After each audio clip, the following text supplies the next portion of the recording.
এই জায়গায় এসেছে যে আগামী মাসের মায়না কি করে দেবে সেই চিন্তা হয়েছে। এবং সবচেয়ে বড় কথা, যারা চিন্তা করবে পৌরসভা নিয়ে, পৌর পরিষদ এবং চেয়ারম্যান, তারা চুপ করে বসে আছে। তাদের কোনো রকম মানুষের জন্য কোনো কাজ করবার ইচ্ছা নেই।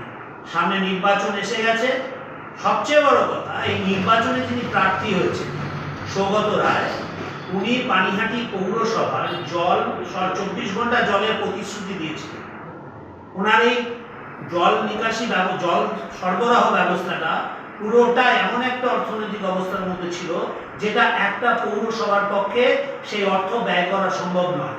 এই জল প্রকল্পটা যদি সৌগত রায় তদানীন্তন বামপন্থীদের নিয়ে ট্রান্স মিউনিসিপাল প্রজেক্ট হিসাবে নিতেন, তাহলে আজকে পানিহাটি পৌরসভার ওপরে জলের জন্য যে বিল ইলেকট্রিসিটি বিলে সে চাপটা আজকে আসতো না। এই জল সরবরাহ করবার জন্য 24 ঘন্টা প্রতিশ্রুতি দেওয়া বর্তমানে যিনি প্রার্থী হয়েছেন, দুবারের যিনি এমপি ছিলেন, তার সম্পূর্ণ দায়ভার রয়েছে। পানিহাটি পৌরসভার আজকের জঞ্জাল সাফাইয়ের যে পরিকল্পনা, তা ব্যর্থ হয়েছে সাংসদ সৌগত রায়ের জন্য। তার কারণ, পানিহাটি পৌরসভার যে জমি খড়দয় আছে, তিনি কথা দিয়েছিলেন খড়দয় মানুষের সাথে কথা বলে পানিহাটি মানুষের স্বার্থে খড়দয় ওখানে গিয়ে জঞ্জালের জন্য উন্নততর ব্যবস্থা করবার প্রতিশ্রুতি দিয়েছিলেন। এ বিষয়ে জঞ্জাল সাফাইয়ের ক্ষেত্রে যত না পৌরসভা দায়ী আছে, যতটা না বিধায়ক সাহেব দায়ী আছে, তার চেয়ে বেশি দায়ী আছেন সংসদ সৌগত রায়। প্রত্যেকবার ভোট আসবে, একটা করে প্রতিশ্রুতি দেবেন, তারপরে তিনি চলে যাবেন। পানিহাটি পৌরসভার মানুষের জন্য কোনো কাজ মাননীয় সৌগত রায় সাংসদ হিসাবে করেননি। এবং আজ প্রার্থী হয়েছেন, ওনার কাজ হচ্ছে শুধু প্রার্থী হয়ে জেতা আর সারাদিন ঘুরে বেড়ানো বিভিন্ন সংসদে। পৌরসভা স্তব্ধ, ওনার কোনো দায়বদ্ধতা নেই।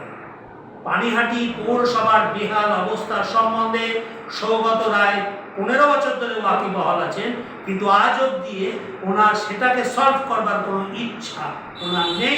আবার তিনি প্রার্থী হয়েছেন, ওনার একটাই ইচ্ছা, দমদমের মানুষকে বোকা বানিয়ে বারবার এই অঞ্চলের টিকিট নিয়ে মানুষকে প্রতারিত করা। কিন্তু তৃণমূল কংগ্রেসের শান্তিকা ঘোষ বলছেন যে বিজেপি ধর্ম নিয়ে খেলছেন ভোটের জন্য। ধর্ম নিয়ে খেলাটা নয়, ধর্ম নিয়ে খেলা নয়। ধর্মকে যদি কেউ রক্ষা করবার জন্য অঙ্গীকারবদ্ধ হয়, তার দায়িত্ব আছে মানুষের। সেই মানুষের দায়িত্ব স্বাধীনতার পর ভারতবর্ষের কোনো রাজনৈতিক দল নেই। একটা অবিভক্ত ভারতকে ভাগ করে দেওয়া হলো, ধর্মের ভিত্তিতে ভাগ করা হলো। পাকিস্তান, বাংলাদেশ ধর্মের রাষ্ট্র হয়ে গেল, কিন্তু ধর্ম নিরপেক্ষ রাষ্ট্র হিসাবে ভারতকে রেখে দেওয়া হলো। ধর্ম নিরপেক্ষতার এই ছদ্ম ধর্ম নিরপেক্ষতার বিরুদ্ধে সনাতনী মানুষকে বাঁচিয়ে সারা পৃথিবীর সর্বধর্মের মানুষকে ভারত ভূমিকে জায়গা দেওয়ার যে অঙ্গীকার নরেন্দ্র মোদী সরকার নিয়েছে, সেটাই শুধু ভারত নয়, সারা পৃথিবী, এমনকি আরব কান্ট্রিজগুলো আজকে নরেন্দ্র মোদীর এই অবস্থানকে স্বাগত জানিয়েছে। তাই ইতিহাসে প্রথম সৌদি আরবে মন্দির তৈরি হচ্ছে। অর্থাৎ সনাতন হিন্দু ধর্ম কাউকে মারতে শেখায়নি, কাউকে তাড়াতে শেখায়নি, সবাইকে আপন করতে শিখেছে। কিন্তু নিজ ধর্ম রক্ষা করলে সকলকে আপন করা যায়। তাই হিন্দু ধর্ম রক্ষার্থে যদি কেউ বলে থাকে বিজেপি জায়গা নিয়েছে, তবে নয়।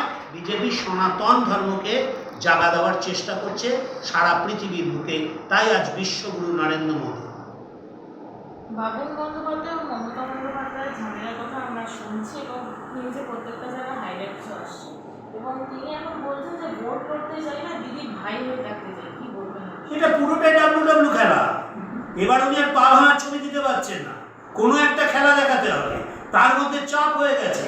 নরেন্দ্র মোদী বলে গেছেন সারা ভারতবর্ষের প্রমাণিত সত্য যে আমি 1 পয়সা নিয়ে রাস্তায় বেরাইনি, কিন্তু সারা ভারতবর্ষের মানুষ আমাকে খাইয়েছে।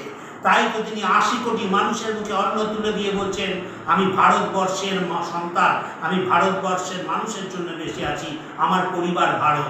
আর সেখানে উনি আজকে এটা পুরোই নাটক করছেন। তার কারণ বাংলার মানুষ জানেন এই পরিবারটা আজকে চোরেদের আস্তাবলে পরিণত হয়েছে। তাই ভাই এবং পিসি তথাকথিত দিদির খেলাটা নতুন রাজনৈতিক জিনিস, যে উনি কত বেশি পরিবারবাদ দিয়ে কাজ করাতে চান। তাহলে উনি 18 প্লটের বাসী হতে আছেন কেন? ওনার ভাই তো কয়েক হাজার কোটি টাকার মালিক। উনি আজকে কিভাবে জীবনযাপন করে বাংলার মানুষের কাছে প্রমাণিত সত্য। তাই এই মুহূর্তে উনি নয়, এ বাংলার কোনো তৃণমূল কংগ্রেস মানুষ যাকে 2011 সালে নাকি মমতা ব্যানার্জিকে ভালোবাসতেন, সততার প্রতীক বলতেন, আজকে বাংলার বুকে এমন কোনো তৃণমূল কংগ্রেস কর্মী নেই যে বলবে বাংলার সততা এবং নিষ্ঠার নাম মমতা ব্যানার্জি। দেওয়ালে তাই লেখা হয় না আজকাল সততার প্রতীক। তৃণমূলের কর্মীরাও পারছেন না মমতা ব্যানার্জির হাওয়াই চটি নিচে লিখতে সততার প্রতীক। এই এলাকার ভবিষ্যৎ পরিকল্পনা কি বলছেন? আসল কথা, তৃণমূল কংগ্রেস থাকলে কোনো ভবিষ্যৎ পরিকল্পনা নেই। পানিহাটির একটা মানে সবচেয়ে বেশি জনবহুল অঞ্চল শুধু নয়, যেভাবে বহুতল প্রাসাদ হচ্ছে, যেভাবে মানুষ এখানে এসে বসবাস করছে, যে প্রজেক্ট তৈরি করার কথা ছিল 20 বছরের ডিপিআর তৈরি করা ছিল, সেটা আজও হয়নি, না বামপন্থী আমলে হয়েছে না তৃণমূল কংগ্রেস। নিকাশি ব্যবস্থা বেহাল অবস্থা, জল সরবরাহ বেহাল অবস্থা, জঞ্জাল সাফাই বেহাল অবস্থা, কিন্তু বহুতল প্রাসাদ একের পর এক হয়ে যাচ্ছে। অর্থাৎ একটা জঞ্জালের স্তূপ এবং নিকাশি বন্ধন একটা শহর হিসাবে পরিণত হয়েছে। এবং আপনারা জানেন হয়তো বিভিন্ন জায়গায় সোদপুরে বর্ষাকালে 15 দিন, 20 দিন, 30 দিন জল পড়ে জমা হয়ে থাকে। এই এলাকার বাসিন্দাকে কি বার্তা দেবেন? একটাই কথা, ডবল ইঞ্জিন সরকার রাখতে গেলে, ভারতকে এগিয়ে নিয়ে যেতে গেলে, বিশ্বে ভারতের এই মাথা